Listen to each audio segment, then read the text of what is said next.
Assalamualaikum warahmatullahi wabarakatuh. Selamat sore, selamat datang di acara Foreign Policy Community of Indonesia Climate Iftar bersama Ustadz Dr. Zainal Abidin. Semoga Bapak Ibu para hadirin dalam keadaan sehat selalu dan diberkahi dalam setiap langkahnya. Perkenalkan, saya Abelia dari FVCI yang akan menjadi pemandu acara pada sore hari ini. Sebelumnya, kami ingin menyapa Bapak Dr. Dino Patijalal selaku Ketua dan Pendiri FVCI, Ustadz Dr. Zainal Abidin, pimpinan Ibnu Hajar Boarding School Jakarta, Ibu Herning Parlan, Direktur Green Faith Indonesia dan Wakil Ketua MLH PP Muhammadiyah, dan juga Ibu Zurni Hasim Jalal. Kami ucapkan selamat datang dan terima kasih telah hadir untuk acara sore hari ini. Bapak Ibu para hadirin yang kami hormati, Foreign Policy Community of Indonesia adalah organisasi independen dan non-pemerintah yang bergerak dalam bidang hubungan internasional. FVCI kini menjadi komunitas grassroots kebijakan luar negeri terbesar di Indonesia, Asia Tenggara, dan Indo-Pasifik dengan lebih dari 100.000 orang dalam jaringan kami. Tidak hanya membahas mengenai kebijakan luar negeri dan hubungan internasional saja, namun FVCI juga berkomitmen untuk turut serta mengamati perkembangan isu iklim di Indonesia, serta mengadvokasikan aksi perjuangan iklim yang lebih konkret melalui FVCI Climate Unit. Kami memiliki berbagai program dan inisiatif yang berkontribusi terhadap tujuan bersama untuk mencapai net zero Indonesia. FVCI juga memiliki program perdamaian antar agama dengan tujuan untuk menyatukan para pemimpin agama Ibrahim Islam, Kristen, dan Yahudi dari 3 negara berbeda dalam perjalanan ke komunitas satu sama lain. Program ini adalah 1000 Abrahamic Circle Project. Saat ini sudah ada 7 Circle Journey atau 7 perjalanan yang telah dilakukan dengan total 21 anggota yang terdiri dari ustadz, ustazah, pendeta, dan juga rabai. Circle yang kelima atau kami sebut Eco Circle memiliki tujuan yang menyebarkan kesadaran komunitas agama Samawi dalam mengatasi perubahan iklim dan amanah dalam menjaga serta melestarikan lingkungan bersama. Bapak Ibu para hadirin, mari kita tonton video profil FVCI, FVCI Climate Unit, dan 1000 Abrahamic Circle Project.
Welcome to the 1000 Abrahamic Circles Project, a humble journey of faith, understanding, and unity.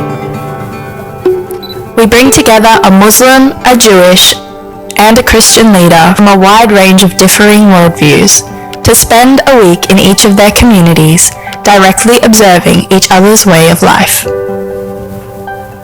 Here, members engage in respectful and enriching theological discussions, learn about each other's religious traditions, to appreciate their differences, and cut down on negative assumptions.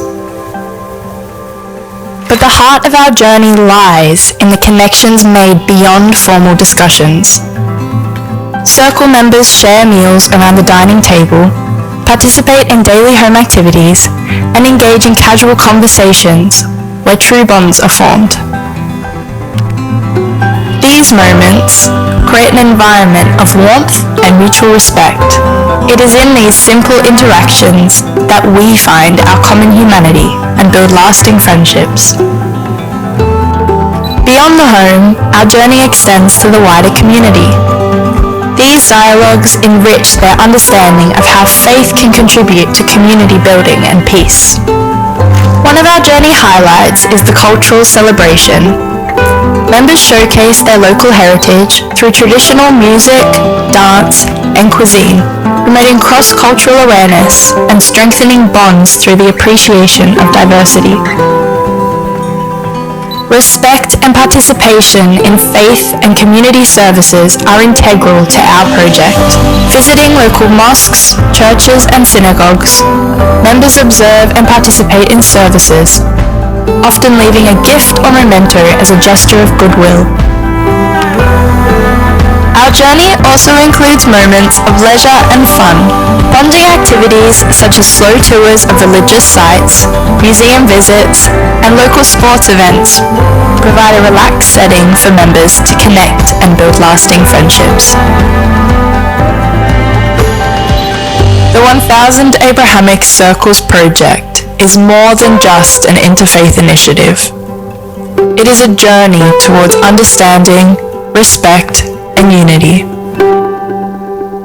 Join us as we build bridges and foster peace, one circle at a time. Boleh berikan tepuk tangannya sekali Bapak Ibu. Bapak Ibu mengawali acara pada sore hari ini, mari kita dengarkan kata sambutan dari Bapak Dr. Dino Patijalal selaku Ketua dan Pendiri FVCI. Bapak Dino dipersilahkan. Masih bismillahirrahmanirrahim. Assalamualaikum warahmatullahi wabarakatuh. Nama saya Dino Patijalal, saya ketua dan pendiri dari Foreign Policy Community of Indonesia dan juga inisiator dari 1000 Abrahamic Circles Project dan juga chairman dari Climate Unit dari FVCI. Jadi ada berbagai criss-cross ya. Dan saya ingin mengucapkan terima kasih kepada Ustadz Zainal Abidin yang nanti akan memberikan kita ceramah mengenai iklim, dan juga Ibu Henning Parlan, direktur dari Green Faith ya, dan juga Wakil Ketua Majelis Lingkungan Hidup Pemuda Pimpinan Pusat Muhammadiyah ya. Terima kasih. Dan ini ibu saya yang ada di sini, mungkin bisa berdiri Mama sedikit. So yes. Good. Dan saya tidak akan memberikan ceramah panjang, tapi hanya ingin menyampaikan sekarang ini situasi dunia lagi nggak baik nih ya, terutama dari segi tantangan perubahan iklim. Dan kalau kita semua melihat tantangan yang ada kita hadapi, apakah itu ekonomi, politik, keamanan, industri, kemiskinan, semuanya, yang paling di atas itu embah dari segala masalah itu adalah iklim. Ya kan? Kenapa? Karena kalau iklim berubah, naik, semuanya akan terpengaruh, semuanya. Ya. Neraka yang paling kita ingin hindari itu adalah apa? Dunia 3-4 derajat Celcius. Ya.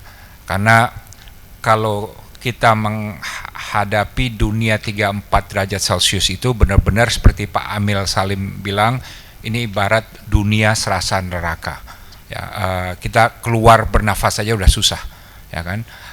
Dan untuk food security kita, keamanan pangan, untuk kehidupan yang layak, untuk kesehatan, semuanya akan sangat berubah.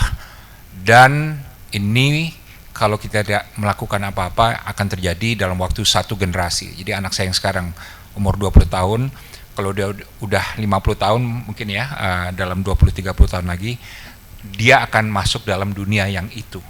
Dan dunia itu tidak bisa tidak bisa diperbaiki lagi. Ya, karena kalau udah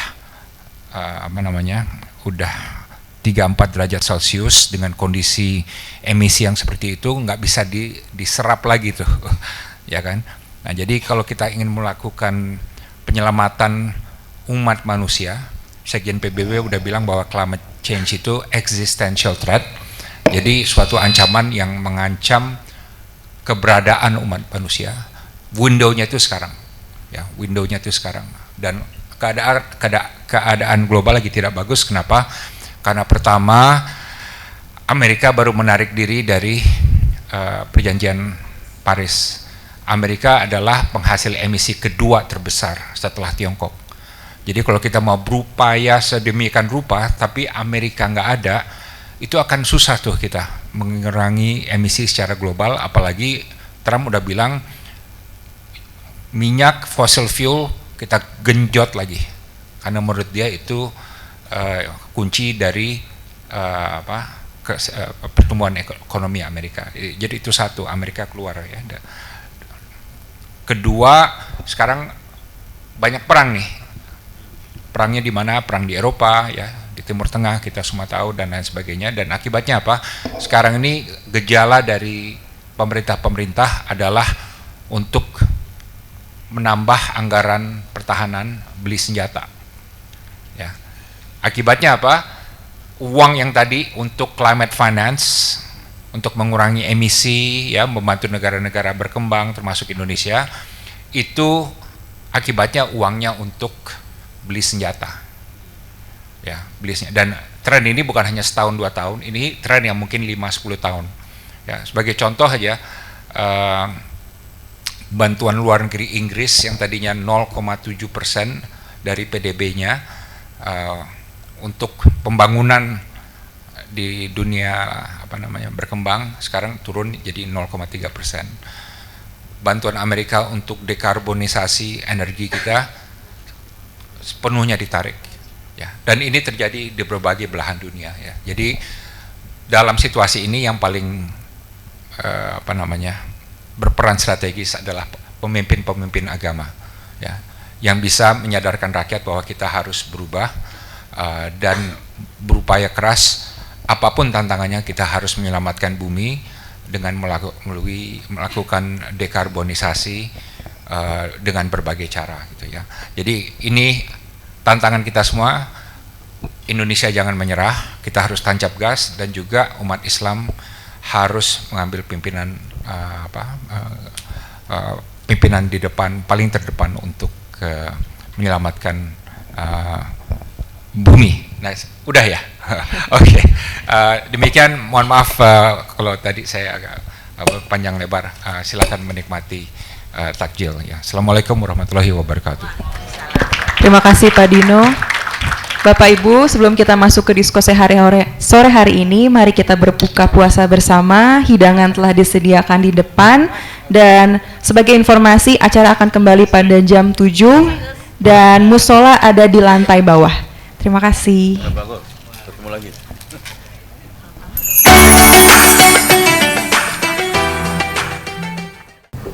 Bismillahirrahmanirrahim. Assalamualaikum warahmatullahi wabarakatuh.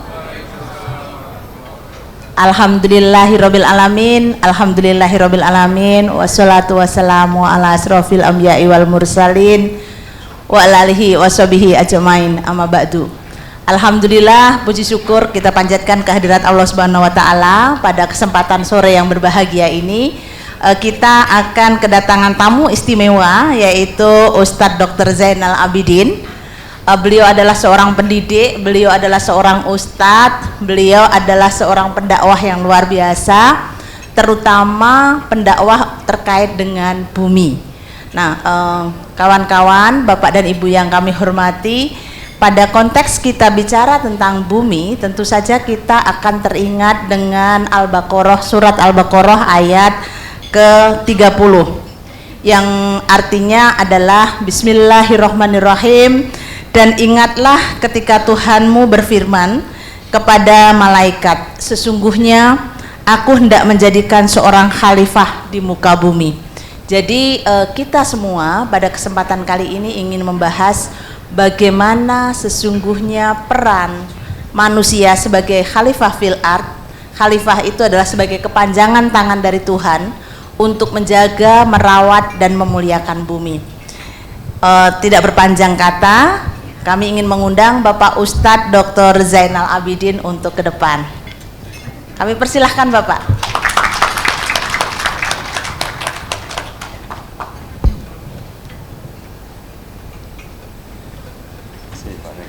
Assalamualaikum Ustadz. Terima kasih. Ya. Apa kabar Ustadz? Alhamdulillah, puasa sempurna, habis buka, masya Allah, dengan Pak Dino dan teman-teman sekalian. Iya, Ustadz, pada suasana yang sangat baik ini, tadi saya membuka surat Al-Baqarah ayat 30 tentang bagaimana kita sebagai manusia adalah khalifah fil ard. Bagaimana ini dijelaskan oleh Ustadz? Baik, Bismillah, wassalatu wassalamu ala rasulillah wa ba'd. Allah mengangkat kalimat khalifah di dalam Al-Quran itu ada 2 tempat, dan menggunakan kalimat mufrad 2, jama' itu 7. Nah, khalifah di sini adalah pemakmur, penjaga, pelestari. Karena kalimat khalafa yakhlufu itu artinya adalah yang datang berikutnya saling mengganti. Cuma kalau kita pakai kata benda khalfun itu maknanya pasti negatif. Contoh di dalam firman Allah surat Maryam, fa khalafa min ba'dihim khalfun adaa'us salata wattaba'us syahawat. Tetapi kalau kalimat khalafa ini dengan fathah lamnya itu bisa bermakna baik dan buruk.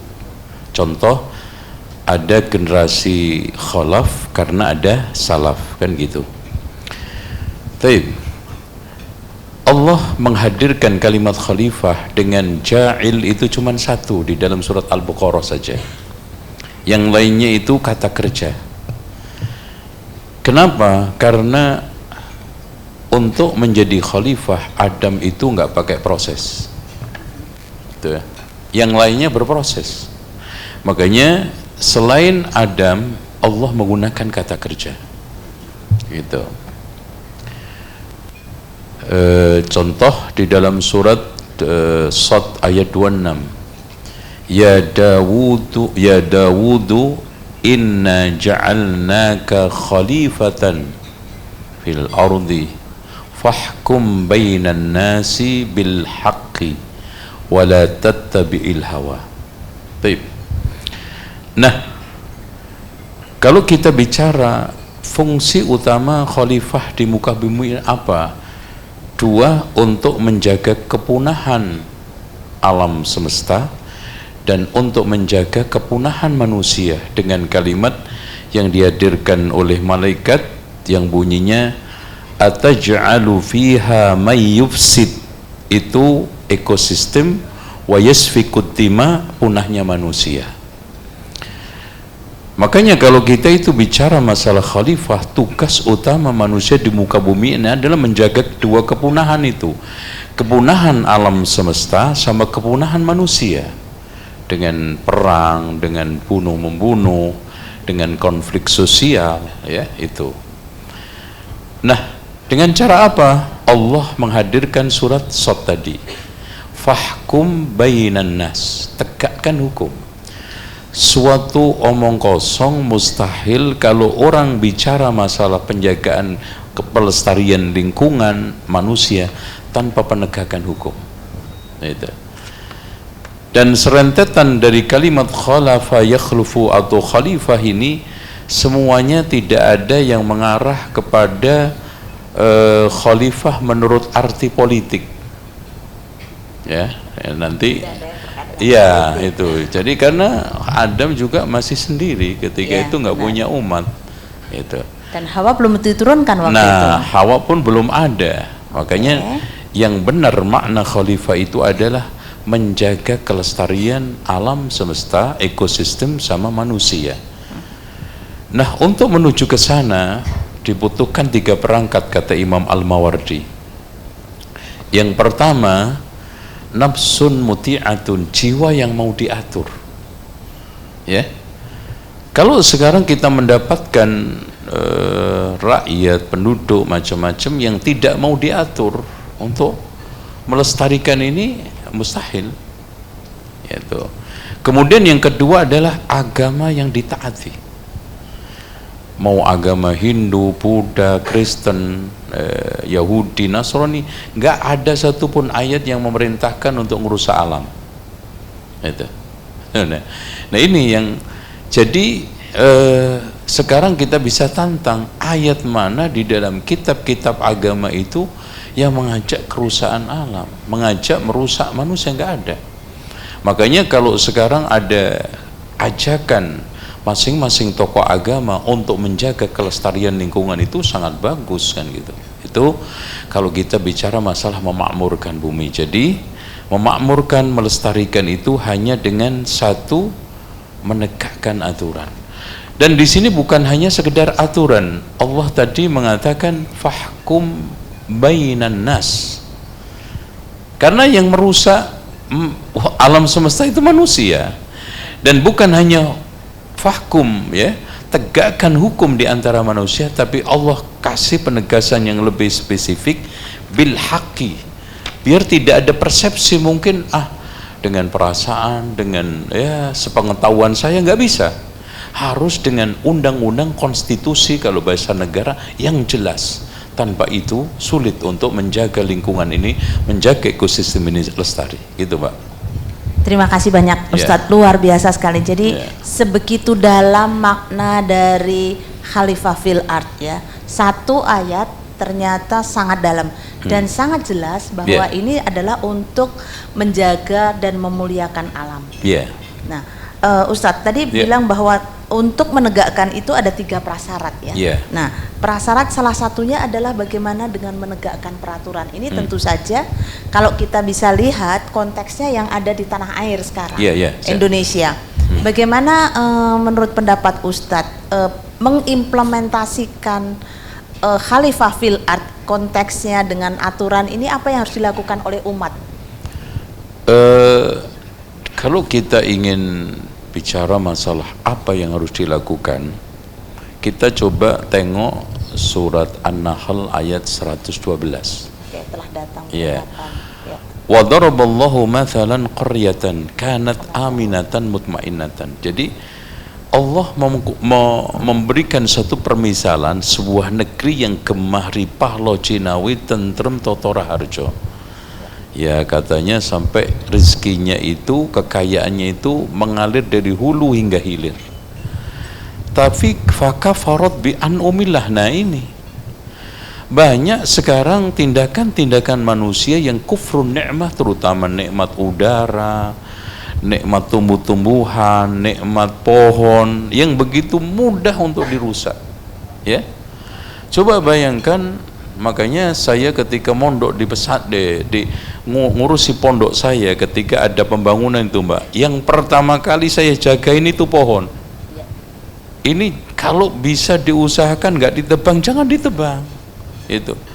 Makanya kemarin saya cukup apresiasi bagaimana Pak Gubernur Jawa Barat Deddy Mulyadi itu sampai nangis melihat puncak yang digundul sebegitu masif, ya, yang akhirnya seumur-umur puncak gunung hujan, banjir, itu baru kali ini ada gunung hujan ini banjir, kan gitu.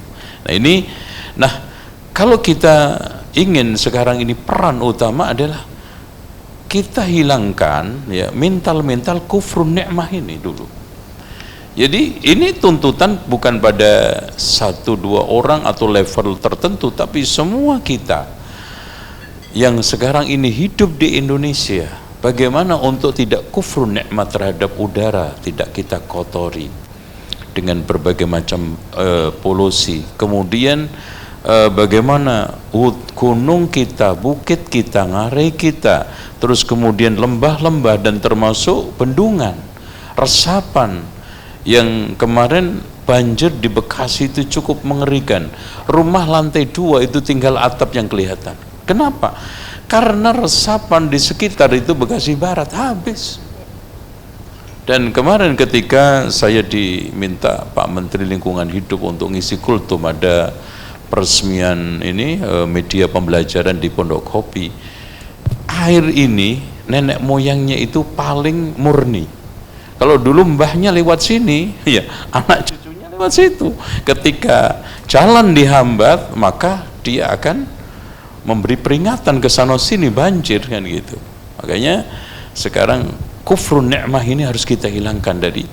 Makanya kalau kita membaca lagi, dulu ada kaum yang sangat terkenal makmur, gemah ripah, Lojinawi, bahkan disebutkan oleh Mas'udi di dalam kitab Murujud Dhahab. Yaman itu dulu saking suburnya, saking rindangnya, itu kalau jalan tidak pernah melihat matahari di siang hari, Pak.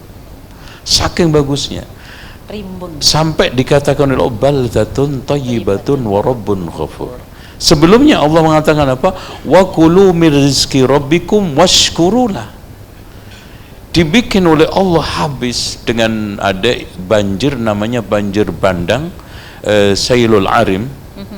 Itu tinggal beberapa tumbuhan, itu pun buahnya pahit, sama sidrun qalil, yaitu daun bidara. Sekarang tandus sampai hari ini. Itu kenapa? Lagi-lagi washkurulah itu tidak dijalankan dengan baik. Syukur itu bukan hanya sekarang syukur lingkungan, bukan hanya kita mengatakan alhamdulillah, banyak zikir. Zikir iya, mengucapkan alhamdulillah. Syukur terhadap lingkungan adalah bagaimana menjaga sebagai inni ja'ilun fil ardi khalifah, untuk tidak terjadi kepunahan lebih cepat. Gitu, Mbak ya. Wow, luar biasa sekali. Tepuk tangan dulu dong untuk Ustadz kesayangan kita Pak Zainal Arifin. Amin. Jadi Bapak dan Ibu semuanya ingat ya, jangan kufur nikmat. Karena ternyata kita kufur nikmat. Kalau wudhu aja airnya banyak banget sentornya ya Pak ya. Ini yang saya kritik, Mbak. Coba saya itu menghitung masjid di Indonesia, taruhlah ada 1 juta yang dikelola oleh Pak Yusuf Hamka itu, Pak Yusuf Kala ya. Kalau sekarang yang wudhu itu 1 orang itu menghabiskan 1 liter. Jamaah di masjid itu satu waktu kita hitung rata-rata 50 orang. Kali coba bayangkan. Itu berapa juta liter kubik yang dibuang sia-sia. Padahal ujung-ujungnya air wudhu yang diperlukan adalah yang nempel tubuh kita. Bahkan saya sering praktekkan, Pak, maaf Pak Dino, kalau lagi ngasih manasik haji umroh, ini bisa saya gunakan wudhu untuk 2 kali. Coba. Karena Rasulullah itu wudhunya 1 mud. Pakai siwur, iya. 1 gayung. Kalau ada tempat yang bagus saya praktekkan ya. Cuman ini kasihan nanti basah. Bisa. Ini saya tanamkan kepada jamaah ketika mau haji umroh supaya tidak buang-buang air. Ketika nanti umpama buang hajat dimanapun, kita bisa wudhu dengan air mineral yang kita bawa. Itu. Nah, ini sekalian nyambung boleh Mbak Ning ya? Boleh. Kenapa minim kesadaran di sekolah, terutama pesantren? Saya baru mau tanya itu, udah diduluin Pak. Ya. Padahal yang dikaji itu kan contoh aja ya. Rasulullah itu melarang kita kencing di air menggenang. Kenapa? Karena pesantren itu terlalu tekstual. Sekolah itu terlalu tidak mengkontekstualisasikan ayat-ayat, hadis-hadis tentang buang hajat, tentang bersuci, tentang mandi junub. Mandi junub sampai ada yang menghabiskan 1 kolam. Itu karena was-wasan gitu. Nah ini gitu Pak ya. Nah, iya Ustadz, tapi Ya. fenomena di negeri kita itu ketika sebenarnya begitu bagusnya pemaknaan dari ayat-ayat itu, tetapi fenomena di kita Pak, pertama misalnya negeri kita itu delalah gitu ya, Ya. menjadi salah satu negeri yang nomor 3 pembuang makanan di dunia. Masya Allah. Insya Allah. Kemudian dari sisi sampah plastik misalnya, laut kita itu juga menjadi salah satu juara pembuang sampah plastik. Nah, fenomena ini kenapa? Padahal jelas-jelas Indonesia adalah mempunyai warga atau umat Islam yang sangat besar jumlahnya, sekitar 240 juta warga Muslim di Indonesia. Jadi ini seperti apa harusnya Pak? Atau pendapatnya Ustadz bagaimana ini?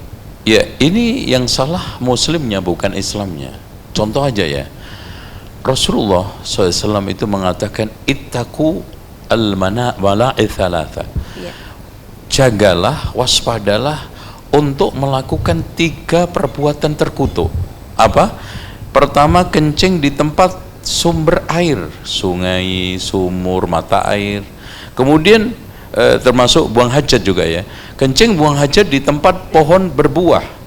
Nah, kencing buang hajat di tempat jalan. Ini sudah nggak main-main Mbak titelnya, malain, terkutuk. Jadi manusia yang membuang sampah di sembarangan tempat, kotoran itu nggak main-main titelnya di agama, terkutuk itu, Masya Allah. Nah, ada suatu cara untuk menanggulangi limbah di zaman Rasulullah. Menarik ini Pak, kan orang Arab itu kurma ya, tapi sekarang juga Masya Allah Pak Dino jadi tadi makan kurma juga ya Pak ya, nyampe di sini ya. Dulu itu biji kurma itu tidak dibuang sia-sia Pak. Jadi biji kurma itu dimanfaatkan untuk makanan unta. Makanya ada kisah Asma istri Zubair itu memanggul itu biji kurma dari tempat yang mengambil dijual ke pasar sampai jalan 6 kilo. Itu selalu dipakai sebagai kisah inspiratif bagaimana pejuang ekonomi keluarga dari kalangan perempuan. Ini kenapa Pak? Ternyata nggak makan rumput tapi dimakanin biji itu biji kurma. Karena orang Arab dulu memanfaatkan, maaf ya, kotoran unta itu untuk bahan bakar, untuk masak Pak. Karena di Arab nggak ada kayu. Kalau di Indonesia banyak hutan. Di sana itu caranya nanti biasanya kotoran unta itu dicampur sampai rumput-rumput kering. Nah setelah itu dipanaskan. Nah setelah itu dipakai untuk masak. Itu makanya ada kisah inspiratif yang punya Bang Rojhi itu kan terkenal kan, dulu itu pencari kotoran unta sebelum ditemukan minyak nih Pak. Sampai kisah suatu ketika dia itu seharian penuh nggak nemu kotoran itu, sampai itu diambil dari kotoran unta dari tempat anusnya unta itu diambil. Nah kalau zaman sekarang biogas itu Pak. Nah itu ya. Ya, jadi itu Mbak. Ternyata sebenarnya bukan hanya ayat-ayat Al-Quran, tetapi juga tauladan dari Rasulullah itu sangat luar biasa. Mulai dari air, kehidupan masa di zaman sahabat-sahabat Rasul, perempuan mencari nafkah, dari kotoran ternak untuk menjadi bahan bakar. Ternyata semua sudah ada di zaman Rasulullah. Iya, betul. Lalu kira-kira untuk masa sekarang ini gapnya kenapa Pak? Umat Islam sebegini besar, Islamnya sungguh sangat luar biasa baik, tetapi kita mengalami banyak sekali kerusakan yang sebenarnya mungkin Bapak bilang ini karena kita penyebab utamanya apa kira-kira? Ya saya melihat pertama dari tokoh Mbak. Tokoh? Iya, orang Indonesia ini kan Masya Allah rakyat yang baik, yang rusak itu kan tokohnya itu. Contoh, saya ada kajian rutin di satu tempat itu, saya kaget karena apa, di masjid ini direnovasi, ternyata direnov sekalian juga tamannya dihabisin, diganti pohon kecil-kecil. Ya Allah, ini belum ngerasai El Nino kemarin gitu loh. Jadi ternyata Setelah dikasih masukan orang banyak, ketua DKM-nya pokoknya, no kan tokohnya. Contoh sekarang kalau kita hitung sekian ribu pesantren, mana pesantren yang menjadi pionir menjaga perubahan iklim? Kita hitung aja, kita terus terang aja, nggak tutup-tutupin. Mau sekarang lembaga pendidikan di satu ormas tertentu, sekarang mana yang menjadi pionir? Masih langka, Mbak. Bandingkan dengan sekarang ini, kesadaran anak-anak dari mulai TK di Jepang, di China, itu. Jadi kesalahannya di situ kan, panutan itu penting. Orang itu ngikut yang baik dan yang buruk kepada panutannya itu. Terus kemudian yang kedua, kurikulum, Mbak. Ya. Kurang ada kurikulum yang membuat konten-konten tentang perubahan iklim ini, kesadaran yang secara tekstual, ya, bukan hanya sisipan kurikulum titipan bahwa oh ini ada biologi itu sudah kita pelajari, tetapi menjadi satu konten yang menekankan kesadaran kepada anak bahwa perubahan iklim ini bahaya loh. Kemarin sudah 36 Bekasi itu. Jadi saya adakan kajian, Pak, hari itu saya berhenti. Kenapa napas saya juga enggak enak? Ternyata setelah saya melihat di HP 37 di Bekasi. Yang kemarin iya. Nah, dari sinilah sekolah, makanya kita juga punya asosiasi sekolah Sunnah Indonesia. Ini nanti kita juga akan membuat kurikulum, Mbak. Kita sosialisasikan ke mereka semuanya. Ya, di pondok saya juga akan membuat klinik tanaman. Jadi menyembuhkan tanaman-tanaman langka yang dimiliki oleh wali murid nanti dengan opah tertentu untuk operasional supaya klinik tanaman ini berjalan, insya Allah. Nah, inilah. Nah, yang terakhirnya adalah tadi kurang mengkontekstualisasikan belajar ini nilai-nilai Islam yang berkaitan dengan pohon, alam dan yang lainnya itu ke dalam tataran kehidupan itu, Pak. Wow, terima kasih Ustadz, luar biasa. Kurang mengkontekstualisasikan teman-teman semua. Jadi tadi tokoh atau ulama nggak bisa kasih contoh, kemudian kurang mengkontekstualisasikan. Dan satu lagi adalah tentang pendidikan. Waktu terus berjalan, Ustadz tidak bisa lama-lama sampai jam 10, 9 malam atau 11 malam. Yang punya simpanan pertanyaan boleh mengacungkan jari. Siapa yang mau bertanya? Saya ingin membuka dengan 3 pertanyaan dulu.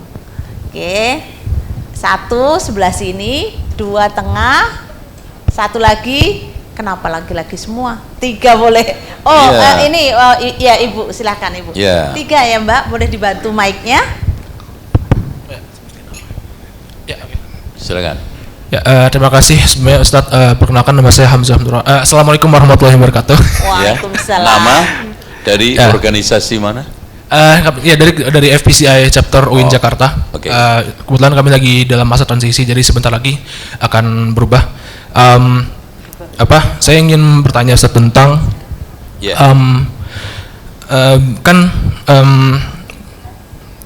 sepanjang sejarah manusia itu kan saya lebih pada soal overpopulation sebenarnya, karena kalau saya perhatikan itu manusia di zaman sekarang baru di zaman sekarang itu yang setelah zaman perang dunia, setelah revolusi industri dan dengan banyaknya advancement di bidang medical dan menurunkan tingkat mortalitas manusia sepanjang sejarah, sehingga akhirnya terjadi populasi yang sangat padat di bumi sekarang ini. Dan apakah mungkin itu juga berkontribusi terhadap masalah iklim ini, dan apakah ada dalam Islam sebuah preseden yang bisa kita jadikan contoh untuk bisa memanage soal overpopulation ini, terutama dalam bidang iklim.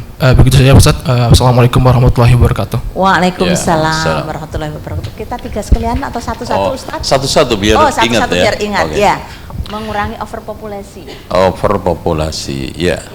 Sebetulnya kalau tentang jumlah penduduk ini saya kurang begitu setuju dijadikan sebagai sasaran, sebagai pihak tertuduh dalam perusakan lingkungan dan perubahan iklim. Karena apa? Harusnya kalau manusia itu benar, makin tambah orang, makin banyak pohon yang ditanam, kan gitu. Masalahnya lagi-lagi yang kalau kita bicara seperti yang Undang-Undang 32 pasal 70 itu, yang dituntut dari negara dan semua punya hak untuk itu, yaitu apa? Nanam pohon sama ngompos. Harusnya tambah orang, karena secara logika orang itu hidup minimal butuh 3 pohon untuk oksigen itu bisa seimbang. Nah, kalau mereka nanti tambah orang, tambah ngerusak, ya akhirnya berapa orang pun alam ini akan kehilangan oksigen.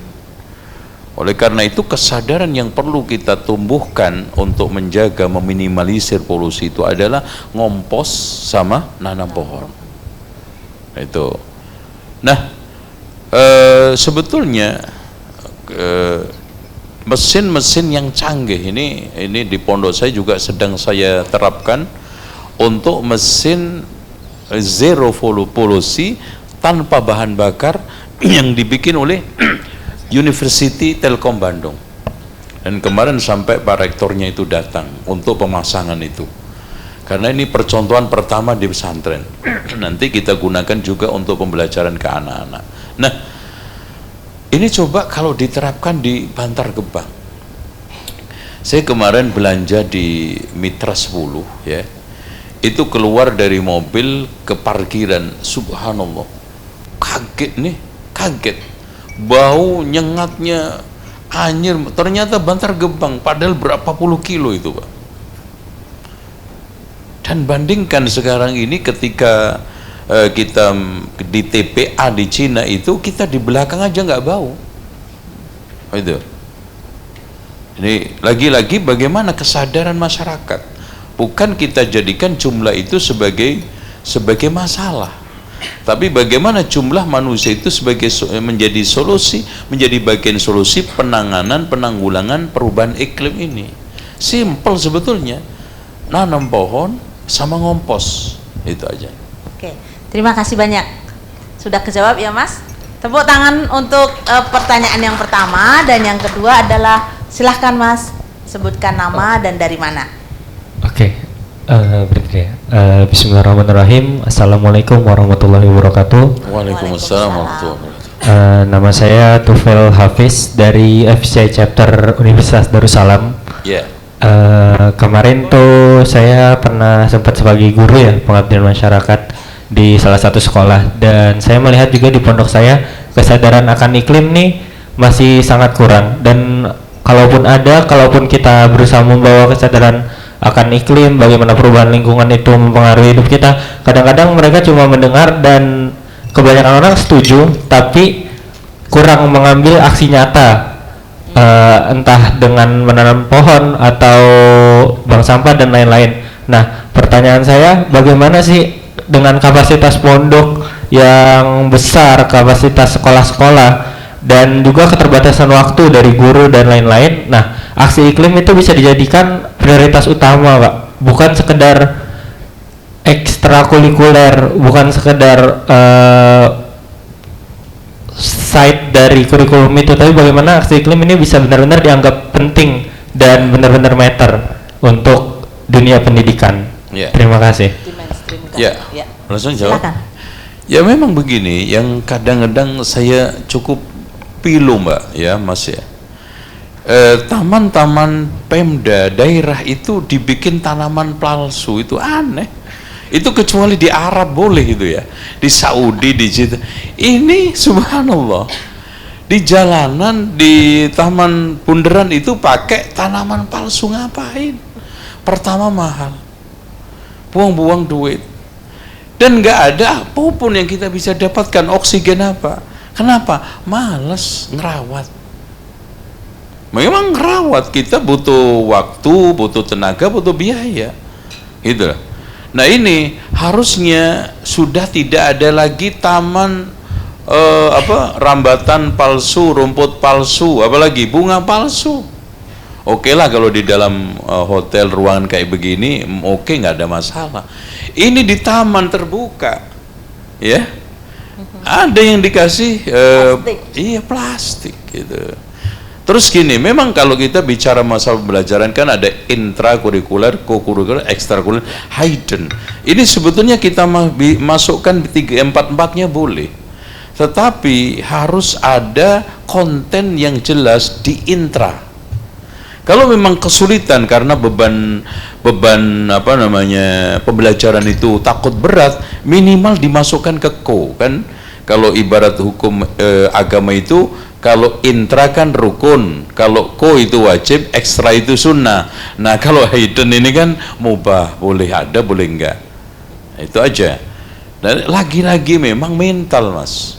Sebetulnya kalau kita itu tidak memasukkan ke sana, kalau mental pengasuh pondok, mental kepala sekolah, mental owner yang punya lembaga pendidikan itu ada kesadaran untuk anak satu itu membutuhkan 3 pohon minimal untuk punya oksigen yang normal, 3 pohon, maka dia akan usahakan itu. Contoh sekarang di sekolah saya itu bisa hijau, karena apa? Tembok itu kita jadikan sebagai taman semua, taman vertikal. Lagi-lagi jangan juga plastik, ya. Dan sekarang taman vertikal yang perusahaan-perusahaan bikin itu cukup banyak sekali dan bagus-bagus sekarang itu. Dan cara untuk membuat sistematika penyiramannya dan yang lainnya juga cukup bagus. Semua tempat tidak ada satu celah, tidak ada satu tanah, melainkan di situ wajib ada pohon. Karena 1 orang 3 pohon di dalam lingkungan itu untuk kita punya oksigen yang normal. Bayangkan kalau kita pergi ke Bekasi, lagi-lagi Bekasi itu, ya, kenapa banjir, Pak? Bapak coba sekarang ini jalan dari mulai Bulak Kapal sampai Tambun sampai Babelan, mana ada pohon? Nggak ada, gedung, semua. Dan ada celah tanah sedikit pun di tembok, mana ada mungkin resap, ya, airnya nggak bisa ngeresap. Itu kenapa? Karena konsep penanggulangan banjir yang telah dibikin oleh Rasulullah SAW ketika doa yang kedua, kan ceritanya Badui minta pertama kali kekeringan supaya diturunkan hujan, keduanya banjir sampai seminggu. Datang si Badui tersebut untuk meminta Rasulullah berdoa supaya hujannya sedang-sedang saja. Akhirnya Rasulullah berdoa, Allahumma hawalaina wala alin, ya Allah turunkan di sekitar kita, jangan menenggelamkan kita. Allahumma alal akam, ya Allah arahkan air hujan ke bukit-bukit, ke ngarai, ya, alal akam wad dirab, ya, terus kemudian resapan, wal autiyah bendungan, wa manabiti sajar tempat tumbuhnya pohon.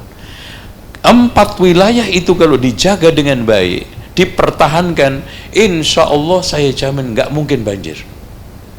Jadi kalau ditanya bagaimana sih sebetulnya konsep Islam di dalam menanggulangi banjir, pertahankan 4 itu, apa? Gunung, bukit, ngarai, terus kemudian resapan, 3 bendungan, 4 tumbuhnya pohon. Itu, Mbak, ya. Oke, tepuk tangan untuk Ustadz kita, luar biasa. Jadi apa namanya, BPBD, Pemda itu harus ingat dengan 4 hal itu ya Ustadz, ya, untuk ini penanganan banjir. Sayangnya nggak ada Pak Bupati di sini. Pak Deno, gimana Pak Deno? Kapan kerjasama sama Pemda ini, Pak? Ya, ya, untuk mensosialisasikan nilai-nilai Islam sebenarnya betul, di dalam konsep aplikasi tadi, konteks. Mbak, kami persilahkan untuk penanya nomor 3. Ya, nih Hawa nih, silakan. Bismillahirrahmanirrahim. Izin berdiri. Ya, silakan. Assalamualaikum warahmatullahi wabarakatuh. Waalaikumsalam warahmatullahi wabarakatuh. Saya Risma dari Universitas Pakuan Bogor. Kebetulan saya dari Puncak. Gimana kabar? Kabar tempat hibitnya? Baru saya mau nanya, Pak. Ya. Tadi kan Bapak menyinggung soal Puncak ya. Kebetulan kami ini beberapa hari dari pas kejadian banjir kemarin, dan kebetulan rumah saya itu di pinggir Ciliwung, itu menurut saya sangat ya prihatin gitu, Pak. Derasnya air juga kemarin. Ini Pak yang saya ingin tanyakan, keserakahan lahan dalam Islam, Pak. Karena jujur di Puncak itu lahan hijaunya itu semakin sini semakin habis Pak, terutama dibangun perumahan, dibangun para wisata. Saya sendiri sebagai asli orang sana itu sangat prihatin gitu Pak, apalagi sungai semakin menyempit gitu sekarang di hulunya, dan ada bendungan tetapi kemarin masih kering gitu, nggak kepake sama sekali gitu Pak. Jadi menurut saya bagaimana ya Pak pandangan Bapak dan keserakahan lahan dalam Islam itu aja. Terima kasih Pak. Masya Allah, ya ini pertanyaan keserakahan. Mbak, nggak ada hukuman Islam paling berat kecuali penyerobotan tanah. Coba bayangkan, Rasulullah mengatakan man dhalama shibron minal ardi tuwiqahu sab'a aradin yaumal qiyamah. Siapa yang menzolimi tanah sejengkal dikalungkan 7 lapis. Jadi orang yang nyerobot atau penggunaan lahan yang tidak pada tempatnya itu, meskipun 1 jengkal, dia sedang nyuri 5 hektar lebih itu, ke bawahnya maksudnya. Ini kan gitu. Ya mungkin lebarnya bisa cuman 1 meter, tapi ke bawah berapa hektar itu? Di situ dihitungnya. Kenapa? Karena tidak benar di dalam menggunakan tanah bumi Allah ini, itu pasti menimbulkan masalah. Dan masalah itu di dalam surat Al-Baqarah diterangkan, wa idza tawalla sa'a fil ardi liyufsida fiha wa yuhlikal hartha wan nasl wallahu la yuhibbul mufsidin. Jadi ketika mereka berkuasa di muka bumi melakukan kerusakan, kata Imam Mujahid, kerusakan alamnya menimbulkan errornya hujan. Masya Allah. Jadi di sini kata Imam Mujahid menghubungkan kerusakan alam dengan discontinuousnya hujan atau tidak stabil atau tidak teratur. Kadang berlebihan sampai banjir, kadang nggak hujan, kadang sini hujan, kadang tidak. Itu karena kerusakan yang timbulkan oleh manusia lewat pengerusakan alam dan tidak menata penggunaan tanah tersebut. Wa yuhlikal harsa, nah di sini ini wan nasla, tanaman. Jadi sudah merusak ekosistem, lingkungan, tanah, merusak pula apa? Tumbuh-tumbuhan. Udah. Sekarang makin lengkap, sehingga di situ Allah menegaskan tadi pemegang pemangku kekuasaan itu. Karena memang otaknya di sana, kebijakan regulasi semua di sana. Mereka yang menentukan undang-undang kan gitu. Itu Mbak ya. Wow, luar biasa. Tepuk tangan untuk Pak Ustadz kita. Penyerobotan lahan, penyerobotan tanah, dan itu kelihatan nyata banget ya saat ini di depan mata kita. Betapa banyak penyerobotan lahan, penyerobotan tanah. Masih ada waktu, tapi kali ini tidak 3 penanya. Kalau boleh 2 penanya saja. Wow, banyak banget. Laki semua. Wow, maaf banyak banget nih. Ada yang satu ini mbaknya 1, masnya 1 gitu Mbak. Oh iya, boleh. Biar adil Mbak. Mbaknya 1, masnya 1, masnya yang sana, mbaknya yang di sebelah sini. Kami persilahkan minta tolong untuk panitia.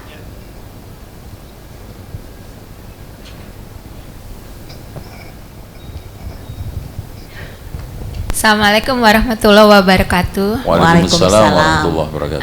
Pak Ustadz, perkenalkan nama saya Sri. Saya dari Email Craft ya. Saya pelaku sosiopreneur. Saya mendaur ulang sampah juga ya, limbah jadi dekorasi gitu ya, dekorasi rumah gitu. Nah, yang saya mau tanya Pak Ustadz, bagaimana solusi daerah yang masih membakar sampah? Kebetulan di daerah Bantar Gebang gitu ya, kan saya juga ada rumah di sana. Jadi di situ masih warganya katanya masih membakar sampah karena nggak ada solusi untuk membuang sampahnya terakhir gitu. Jadi bagaimana menurut Pak Ustadz untuk solusi di daerah Bekasi ya, di Taman Rahayu sih. Soalnya di situ kan memang sampah nggak diambil gitu. Jadi mereka membakar sampah memang Bekasi terakhir. Lagi. Itu aja Bekasi sih. banyak muncul tuh. Makanya jadi banjir ya Pak Ustadz ya. Itu aja sih Pak Ustadz. Saya mau tanya bagaimana solusi, mungkin harus ada sosialisasi di kepala desa ya, untuk sama-sama mendaur ulang sampah ya. Terima kasih Pak Ustadz. Assalamualaikum warahmatullahi wabarakatuh. Waalaikumsalam. Solusi yang paling tepat itu beli mesin pembakar sampah zero emisi dan tanpa bahan bakar. Kemarin itu kita prakteknya itu sampai ya maaf, pempres anak kotoran itu dimasukkan dengan bermacam-macamnya itu, semuanya jadi debu, keluarnya sedikit. Dan itu harganya yang 1 jam 500 kilo itu cuma 297. Dan itu kita bisa gunakan untuk 1 RW. Itu 1 RW, cuman lagi-lagi kesadaran. Itu kesadaran dan regulasi. Mau enggak itu. Nah, makanya ini nanti kita kalau istilahnya percobaan ini nanti berhasil, saya akan kerjasama dengan kelurahan untuk menanggulangi sampah dengan mesin ini, ya, di luar pondok otomatis, ya. Nanti kita sebagai bentuk khidmahnya pondok kepada lingkungan ini, ya, ini infak udara namanya, infak iklim yang bagus, lewat kita siapkan itu dengan mereka gratis membuangnya. Dan masing-masing nanti kita bebaskan untuk mengambil komposnya juga bebas. Itu. Nah, ini dengan 297 dan itu masya Allah kecil bagi Pemda, sebetulnya kecil. Bagi kelurahan aja kecil itu, Pak. Iya. Tapi kemarin saya coba di antara beberapa yang interest itu wali kota Jakarta Timur, karena beliau juga dari lurah camat di tempat saya. Jadi alhamdulillah beliau akan mencoba untuk mengadakan ini di setiap kelurahan. Itu Mbak, ya. Itu cara menanggulangi, Mbak, ya, masih. Terima kasih banyak, Mbak. Tadi kita masih punya satu lagi untuk penanya. Ya, silakan, Mas. Bismillahirrahmanirrahim. Assalamualaikum warahmatullahi wabarakatuh. Waalaikumsalam. Sebelumnya perkenalkan, nama saya Ahmad Noval dari reporting.ai. Sebelumnya saya juga alumni dari International Islamic University Malaysia. Mungkin banyak juga santriantum Ustadz yang dari sana, ya. Iya. Jadi pertanyaan saya mungkin ada 2, Ustadz. Pertama terkait tafsir, ya. Yang pertama terkait tafsir ini dari surat At-Takwir, ya, di mana yang berbunyi wa idzal biharu sujjirat, yang dimana artinya apabila lautan dipanaskan. Pertanyaan saya adalah apakah memang Allah ini sendiri telah punya skenario, mungkin ini kan sangat relevan dengan apa yang terjadi hari-hari ini, ya. Bagaimana suhu di bumi sedang naik dan kemudian lautan juga semakin panas. Apakah memang ini sudah merupakan sunnatullah sehingga apapun yang akan kita lakukan toh memang sunnatullah akan terjadi seperti itu. Itu yang pertama, Ustaz. Kemudian yang kedua adalah pertanyaan saya menemui sebuah paradoksikal di sini, ya, antara dengan temuan kajian dan riset antara perbincangan kita dengan aktualisasi dan realisasi. Mungkin kalau kita berbicara soal pembesar pemuka agama, terlebih adalah soal policy making, ya, di mana di sini seharusnya seorang ulama ataupun di Indonesia kita berbicara tentang MUI mungkin, ya. Harusnya MUI juga mempunyai peran untuk bisa mengeluarkan fatwa terkait kebijakan lingkungan ataupun juga terkait AMDAL ataupun eksploitasi terhadap sumber daya alam. Mungkin Ustadz lebih memahami bagaimana mungkin peran MUI sendiri dalam bisa berpengaruh terhadap ekosistem yang ada di Indonesia ini.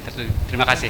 Cai, langsung Mbak Neng, ya. Silahkan, Pak. Jadi ayat yang Mas Sitir itu tadi ayat untuk kiamat, karena kan idza zulzilatil ardu zilzalaha itu menimbulkan wa idzal biharu fujirat, air laut muncrat. Kemudian setelah itu mengering terbakar, wa idzal biharu sujirat. Itu sampai gunung aja jebol, itu berarti di luar konteksnya, ya.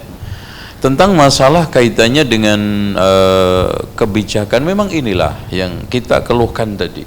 Hampir semua pondok pesantren, tempat lembaga pendidikan, coba aja sekarang ngecek, cari sampling 100 pondok atau 100 lembaga pendidikan, bagaimana pengelolaan taman mereka, bagaimana penjagaan pohon-pohon di situ, lemah sekali. Itu apalagi merasa tenang dengan AC-nya, udah nggak butuh pohon, udah. Nih, kita tidak sentimen pada kelompok tertentu, agama tertentu. Hampir seluruh lembaga pendidikan yang dikelola oleh semua kelompok agama itu kurang memperhatikan pohon di sekitarnya, padahal di situ anak yang sekolah 300. Coba bayangkan, pohonnya cuma pucuk merah 5. Gimana anak bisa sehat? Paru-parunya sehat, 5 pucuk merah, itu pun di depan kurus, nggak pernah disiram. Tuh, sementara ruangannya juga nggak ada AC-nya, debu, ya Allah. Jadi benar-benar gitu, Mas, ya. Ya, masih. Ya, terima kasih banyak. Tepuk tangan yang meriah untuk Bapak Ustadz kita, Bapak Zainal Abidin. Kawan-kawan, bapak-bapak, ibu-ibu yang kami hormati, yang kami cintai, waktu juga yang membatasi kita, dan pada kesempatan yang luar biasa ini pembicaraan tentang memaknai kita sebagai khalifah fil ard itu sungguh-sungguh luar biasa, sangat menarik, tapi juga penting sekali untuk dikontekstualisasikan karena ini sesungguhnya adalah untuk menjaga dari kepunahan alam dan kepunahan manusia ya Pak, betul. Jadi oleh karena itu kawan-kawan, mari kita terus berusaha untuk menempatkan nilai-nilai agama yang sesungguhnya memberikan jawaban dari seluruh pertanyaan kita di dunia untuk secara jelas dikontekstualisasikan ke dalam kehidupan kita sehari-hari. Dan sebelumnya Ustadz, kalau boleh bolehkah Ustadz memberikan pesan atau kata penutup sebagai kunci, kalau tadi pembuka, ini bukan penutup, kunci pembuka agar teman-teman terus berusaha lebih kuat lagi. Silahkan Ustadz. Ya, saya sarankan yang ada di sini, menjadi broker perubahan. Broker perubahan. Atau kalau enggak minimal agen perawatan dan juga penjagaan perubahan iklim ini. Ya, jangan cuma menjadi konsumen, follower toh. Antum harus jadi broker. Ya, entah ke tetangga, di sekolah guru, ke murid-muridnya. Antum punya organisasi, punya siapapun. Jadi saya tidak menyarankan antum keluar dari sini hanya menjadi penonton perubahan iklim, yang antum membiarkan anak cucu antum mati kepanasan. Kita sudah merasakan, saudara-saudara, kemarin itu 36, di Bandung itu 34, padahal Bandung itu terkenal daerah paling adem, 34 sampai 35. Nah, ini aja musim penghujan aja, sekali matahari tampak panasnya, Masya Allah. Jadi ayo bersama-sama menjadi broker, minimal agen untuk penjagaan lingkungan kita tetap lestari. Sebagai implementasi khalifah fil ard ya begitu ya, minimal di sekitar kita ada satu orang punya 3 pohon, satu orang 3 pohon, terserah pohon apa aja kok, yang penting jangan pohon-pohonan kan gitu, apalagi pohon plastik pohon plastik gitu ya. Oke, terima kasih banyak Ustadz Zainal Abidin, tepuk tangan untuk Ustadz kita. Dan terima kasih untuk waktunya sampai hari ini, sampai jam ini. Saya tahu masih kurang beberapa menit, tetapi masih ada foto bersama dan kemudian ada penutupan. Terima kasih banyak untuk Ustadz. Semoga apa yang kita dengarkan hari ini akan memberikan manfaat, terlebih ini di bulan suci Ramadan.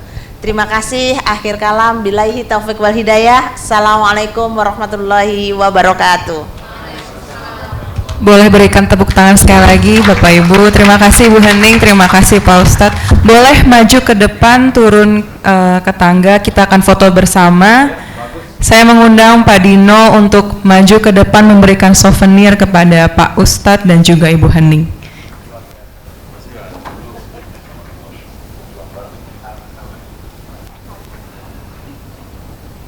Oke, boleh lihat ke kamera, 1, 2, 3.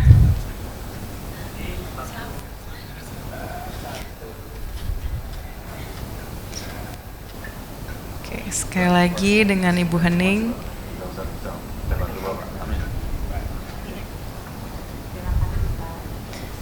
Satu, dua, tiga. Oke, terima kasih Bapak Ibu. Bertiga Pak Ustadz dan juga Ibu Hening foto bersama. Pak Ustadz boleh maju ke depan lagi. Bu Hening boleh kembali lagi ke tengah untuk foto bersama-sama. Oke. 1, 2, 3. Oke, tunggu sebentar. Pak Ustadz juga Ibu Hening dan Pak Dino boleh arah ke sana. Kita foto bersama dengan audiens. Nah, Bapak Ibu boleh bangkit berdiri. Kita sama-sama foto untuk dokumentasi. Pak Agus juga boleh ikut ke depan. Ibu silahkan. Oke. Oke.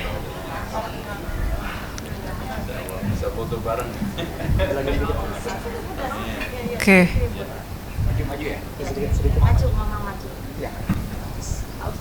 Oke, boleh.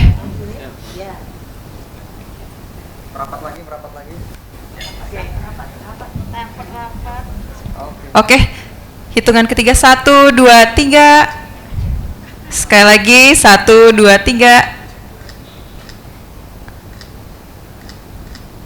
Oke, terima kasih Bapak dan Ibu. Silahkan kembali ke tempat duduk. Demikian berakhirnya kegiatan Climate Iftar kita pada malam hari ini. Jika ada masukan atau komentar terkait acara hari ini, Bapak Ibu dapat scan barcode di layar untuk mengisi form feedback acara ini.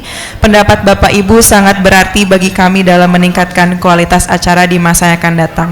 Semoga acara ini tidak hanya membawa keberkahan dan manfaat bagi kita di bulan Ramadan ini, tapi juga semakin memperkuat komitmen kita untuk menjaga alam semesta ini. Sampai bertemu di kesempatan berikutnya. Terima kasih. Wassalamualaikum warahmatullahi wabarakatuh.